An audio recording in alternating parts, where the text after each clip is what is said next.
Good morning friends. இது உங்கள் friends sports academy. Daily கண்டவர்ஸில் இன்றைக்கி என்ன பார்க்க போகிறோம் வந்து பார்த்திங்கன்னா ஜனவரி 30, 2026 வெள்ளிக்கிழமை என்ன கண்டவர்ஸ் தான் பார்க்க போகிறோம். இதுக்கு முன்னாடி நம்ம டெய்லி கண்டவர்ஸ் அப்லோட் பண்ணியிருக்கோம். பார்க்காதவங்க பார்த்து நோட்ஸ் எடுத்து வச்சுக்கோங்க. அது மட்டும் நம்ம சேனலை வந்து சப்ஸ்கிரைப் பண்ணி சப்போர்ட் பண்ணுங்கள். முடிஞ்சளவு உங்கள் ஃப்ரெண்ட்ஸ்லாம் ஷேர் பண்ணுங்கள். நம்மளுடைய ஃப்ரெண்ட்ஸ் போலீஸ் அகாடமி அப்படின்ற டெலகிராம் சேனலில் ஜாயின் பண்ணிக்கோங்க. இம்பார்ட்டன்ட் அப்டேட்ஸ்லாம் உங்களுக்கு உடனே கொடுத்துருவோம். சரிங்களா? வாங்க ஃப்ரெண்ட்ஸ், கண்டவர்ஸ் பார்த்துடலாம்.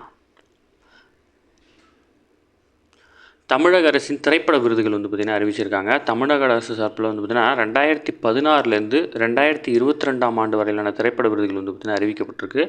அதற்கான டீட்டெயில்ஸ் வந்து பார்த்திங்கன்னா இங்கே கொடுத்துருக்காங்க. இது வந்து பார்த்திங்கன்னா நான் வந்து உங்களுக்கு ஸ்க்ரீன்ஷாட் வந்து நம்ம குரூப்பில் போட்டு விட்டுறேன். நீங்கள் ஒரு டைம் வந்து பார்த்திங்கன்னா செக் பண்ணி பார்த்துங்க.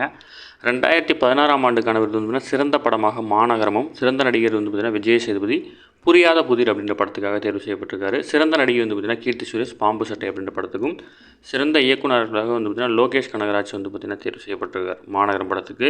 சிறந்த இசையமைப்பாளர் வந்து பார்த்திங்கன்னா ஷாம் CS புரியாத புதிர் அப்படின்றதுக்காக தேர்வு செய்யப்பட்டிருக்காரு. ஓகேங்களா? அதேமாதிரி 2017, 18, 19, 20, 21, 22 ஆகிய அனைத்து ஆண்டுகளுக்குமான அந்த இது கொடுத்துருக்காங்க.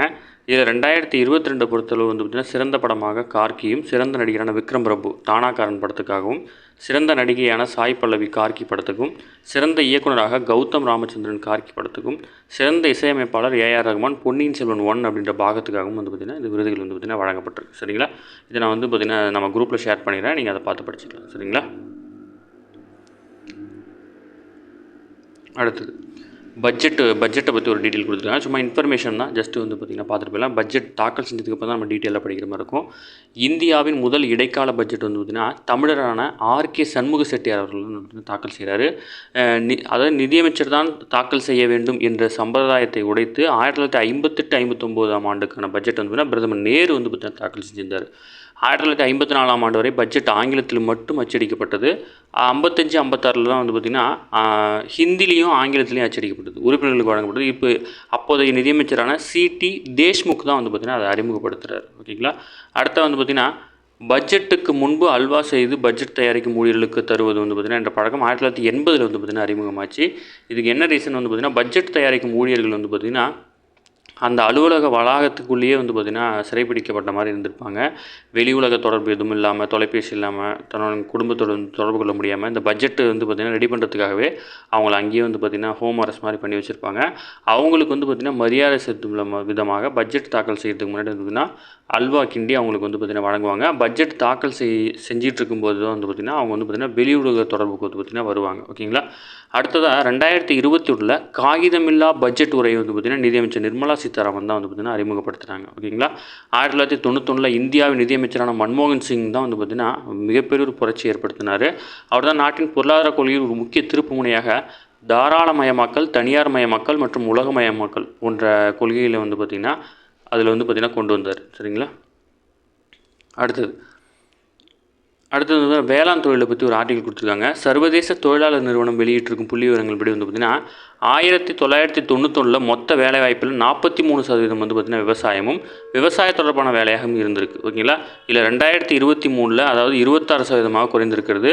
2021 மக்கள் தொகை கணக்கெடுப்பின்படி இந்தியாவின் ஒவ்வொரு நாளும் 2000 விவசாயிகள் வந்து பார்த்திங்கன்னா வேளாண்மை கைவிடுவதாக கூறப்பட்டிருக்கு. ஓகேங்களா? இந்த நிலை இப்படியே தொடருமானால் உலகளாவிய அளவில் பல லட்சம் பேர் வந்து பார்த்திங்கன்னா வேலையில்லாமல் இருப்பார்கள் அல்லது விவசாயத்திலிருந்து வேறு தொழிலுக்கு வந்து பார்த்திங்கன்னா மாறி இருப்பார்கள் அப்படின்னு வந்து பார்த்திங்கன்னா சொல்லியிருக்கிறாங்க. சரிங்களா? அடுத்ததாக ஒரு இம்பார்ட்டன்ட் நியூஸ் தான். திருவள்ளூர் மாவட்டத்தில் வந்து பார்த்திங்கன்னா 872 ஏக்கரில் வந்து பார்த்திங்கன்னா அமைய உள்ள அறிவுசார் நகரத்துக்கு வந்து பார்த்திங்கன்னா முதல்வர் MK ஸ்டாலின் வந்து பார்த்திங்கன்னா அடிக்கல் நாட்டியிருக்காரு. தேசிய இந்திய மாணவர் மற்றும் முன்னாள் மாணவர் சங்கம் நிசவ் UK அப்படின்ற தமிழ்நாடு தொழில் வளர்ச்சி நிறுவனம் டிட்கோ ஆகியவற்றின் சார்பில் வந்து பார்த்திங்கன்னா இந்தியா உலகளாவிய கல்வி மாநாடு 2026 அப்படின்றது வந்து சென்னை கலைவாணர் அரங்கில் வந்து நடைபெற்றுச்சு.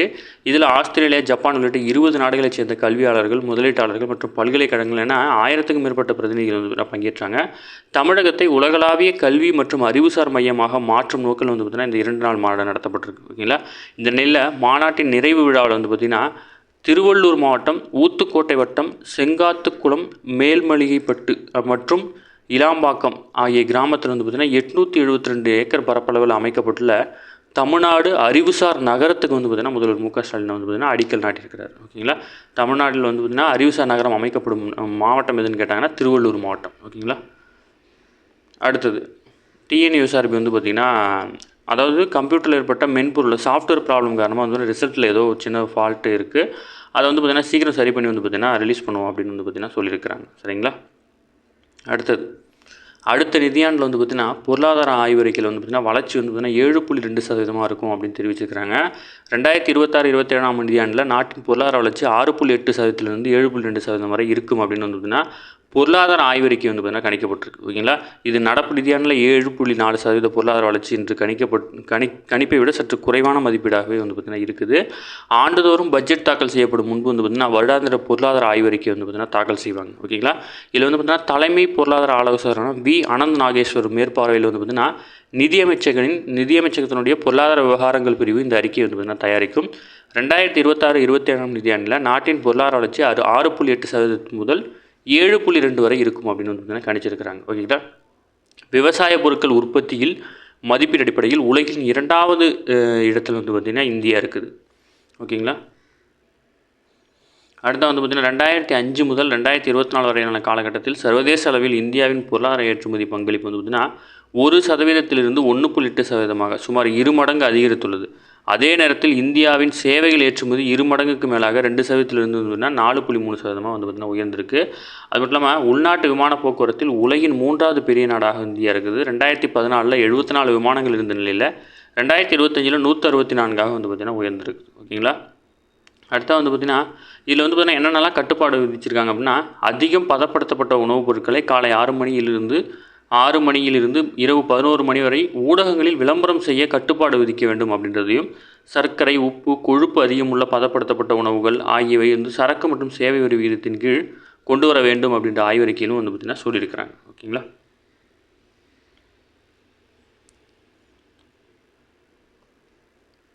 அடுத்தது வந்து பார்த்திங்கன்னா நிதியமைச்சர் நிர்மலா சீதாராமன் வந்து பார்த்திங்கன்னா ஞாயிற்றுக்கிழமை அதாவது பிப்ரவரி 1 மத்திய பட்ஜெட்டை வந்து பார்த்திங்கன்னா தாக்கல் செய்திருக்கிறாங்க. அவர் தொடர்ந்து 9வது முறையாக பட்ஜெட் தாக்கல் செய்கிறார். ஓகேங்களா. அதிக முறை பட்ஜெட் தாக்கல் செய்த பெண் நிதியமைச்சர் அப்படின்ற பெருமை வந்து பார்த்திங்கன்னா அவருக்கு இருக்குது. இது வந்து பார்த்திங்கன்னா இந்திய ஜனநாயகத்தின் மீது பெருமைக்குரிய விஷயம் அப்படின்னு வந்து பார்த்திங்கன்னா பிரதமர் வந்து பார்த்திங்கன்னா பாராட்டியிருக்கிறார். ஓகேங்களா. அடுத்தது தில்லி குடியரசு தின விழா அணிவகுப்பு கடற்படைக்கு வந்து பார்த்திங்கன்னா விருது வழங்கியிருக்காங்க. தில்லியில் கடந்த திங்கட்கிழமை நடைபெற்ற குடியரசு தின விழா இடம்பெற்ற முப்படை வீரர்கள் அணிவகுப்பில் வந்து பார்த்திங்கன்னா சிறந்த அணிவகுப்புக்கான விருதுக்கு வந்து பார்த்திங்கன்னா இந்திய கடற்படை வந்து பார்த்திங்கன்னா தேர்வு செய்யப்பட்டிருக்கு. அதேபோல் பல்வேறு மாநிலங்கள் சார்பில் இடம்பெற்றுள்ள அலங்கார ஊர்திகளில் சிறந்த அலங்கார ஊர்திக்கான முதல் பரிசு வந்து பார்த்திங்கன்னா மகாராஷ்டிரா மாநிலம் வந்து பார்த்திங்கன்னா வென்றிருக்கிறாங்க. ஓகேங்களா. அலங்கார ஊர்திகள் பிரிவில் பாஜக ஆட்சி செய்யும் மகாராஷ்டிரா மாநிலத்தில் முதல் பரிசு வந்து பார்த்திங்கன்னா வென்றிருக்கிறாங்க. இந்த மாநிலம் அலங்கார ஊர்தியில் வந்து பார்த்திங்கன்னா நவீனத்தையும் பாரம்பரியத்தையும் இணைக்கும் வகையில் விநாயகர் சதுர்த்தி விழா தன்னம்பிக்கையின் சின்னமாக சித்தரிக்கப்பட்டிருக்கு. ஓகேங்களா. அடுத்ததாக ஜம்மு காஷ்மீர் அலங்கார ஊர்தி வந்து பார்த்திங்கன்னா 2ஆம் பரிசு வந்திருக்கு. அது வந்து பார்த்திங்கன்னா தன்னுடைய அலங்கார ஊர்தியில் ஸ்ரீநகரனுடைய தால் ஏரியில் காணப்படும் படகு வீடு நுணுக்கமாக வந்து பார்த்திங்கன்னா வடிவமைக்கப்பட்டிருக்கு. ஓகேங்களா. அடுத்தது கேரள மாநில அலங்கார ஊர்தி வந்து பார்த்திங்கன்னா 3ஆம் பரிசு வழங்கியிருக்காங்க. இந்த அலங்கார ஊர்தி வந்து மாநிலத்தில் 2 முக்கிய சாதனைகளான தண்ணீர் மெட்ரோ படகு போக்குவரத்து 100% எண்மை எழுத்தறிவை அடைந்து தற்சார்பு இந்தியாவுக்கு பங்காற்றியதை குறிக்கும் வகையில் வந்து பார்த்திங்கன்னா உருவாக்கியிருக்காங்க. ஓகேங்களா. மத்திய அரசு துறையின் கீழ் வந்து பார்த்திங்கன்னா சிறந்த அலங்கார ஊர்தியாக வந்து பார்த்திங்கன்னா வந்தே மாதர பாடலுடைய 150வது ஆண்டு கொண்டாட்டத்தை பிரதிபலிக்கும் மத்திய கலாச்சார அமைச்சகத்தினுடைய அலங்கார ஊர்தி வந்து பார்த்திங்கன்னா தேர்வு செய்யப்பட்டிருக்கு. ஓகேங்களா. அடுத்தது இந்தியாவில் இணையம் 2025 அப்படின்ற ஆய்வறிக்கை வந்து பார்த்திங்கன்னா இந்திய இணையம் மற்றும் மொபைல் கூட்டமைப்பு வந்து பார்த்திங்கன்னா வியாழக்கிழமை வெளியிட்டிருக்காங்க. இதில் வந்து பார்த்திங்கன்னா இந்தியாவில் இணைய பயன்பாடுகளின் எண்ணிக்கை கடந்த 2025ஆம் ஆண்டில் 95.8 கோடியை கடந்து புதிய உச்சத்தை வந்து பார்த்திங்கன்னா எட்டியிருக்கு. சரிங்களா. ஜஸ்ட் இன்ஃபர்மேஷன் தான், ஞாபகம் வச்சுக்கோங்க. ஓகே ஃப்ரெண்ட்ஸ், இன்னைக்கு கரண்ட் அஃபேர்ஸ் அவ்வளோதான். தாண்டி எதுவுமே கேட்க வாய்ப்பு இல்லை. டெய்லி கரண்ட் அஃபேர்ஸ் டெய்லி பார்த்துருங்க. அப்போ தான் மந்த்லி வீக்லி படிக்கும்போது உங்களுக்கு ஈஸியாக இருக்கும். நம்ம சேனலை சப்ஸ்கிரைப் பண்ணி சப்போர்ட் பண்ணுங்கள். முடிஞ்சாலும் உங்கள் ஃப்ரெண்ட்ஸ் எல்லாம் ஷேர் பண்ணுங்கள். நம்மளுடைய ஃப்ரெண்ட்ஸ் போலீஸ் அகாடமி அப்படின்ற டெலிகிராம் சேனல் ஜாயின் பண்ணிக்கோங்க. இம்பார்ட்டன்ட் அப்டேட்ஸ்லாம் உங்களுக்கு ஒன்று கிடைக்கும். சரிங்களா. நம்மளுடைய ஃப்ரெண்ட்ஸ் போலீஸ் அகாடமி அப்படின்ற டெலிகிராம் சேனல் லிங்க் வந்து டிஸ்கிரிப்ஷனில் கொடுத்துருக்கேன். டச் பண்ணி ஜாயின் பண்ணிக்கோங்க. சரிங்களா. Thank you friends.